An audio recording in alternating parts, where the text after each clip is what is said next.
How many of you have had a root canal? How many of you don't want to have a root canal? Hi, my name is Eli Babai. I am a postdoc at Dental Restorative Science Department at UCSF, and I'm a co-founder of Dentia. And Dentia simply is a biomaterial to repair dentin identical to the natural dentin. Meet my co-founder. Hi, I'm Stefan Habelitz. I'm professor in preventive and restorative dental sciences at UCSF and have developed Dentia with Ellie together. When cavity is deep, is close to the root, with the current restoration, dentists will go through the tooth. They remove big portion of the tooth, which include healthy and unhealthy tissue, and they refill it with a passive material such as amalgam or composite. And this process often leads to root canal or even tooth loss, especially in terms of secondary cavity formation.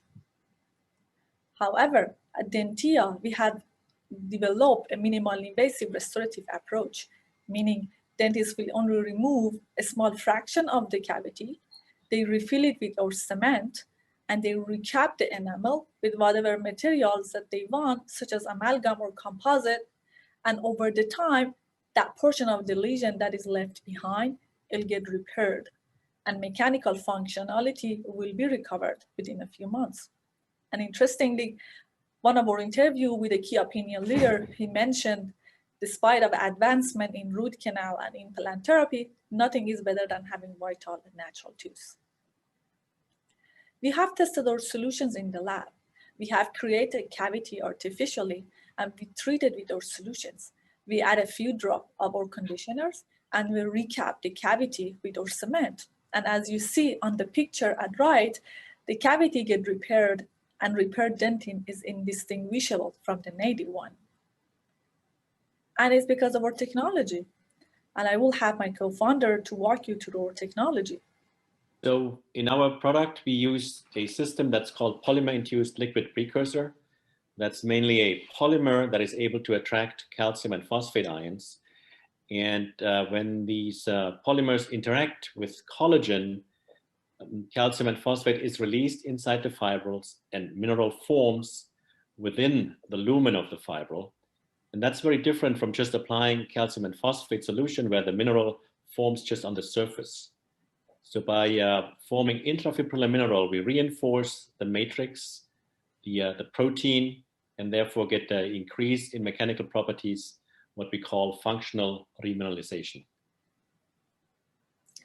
Current materials in the market can be categorized as a passive material, which only replace the tissue, by active materials, which are mostly based on fluoride-releasing materials, and is only suitable for shallow cavity, such as enamel.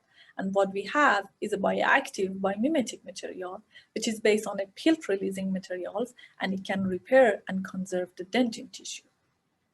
We have talked to 100 general dentists during our NSF-ICOR programs, and we realized that our minimal invasive reparative approach can save up to 30% of a chair time for dentists, meaning they have a new chair time and they can get new patients. And surprisingly, up to 50% of our general dentists who are less confident to do these deep fillings, they refer out these fillings to the other dentists, so their revenue get lost.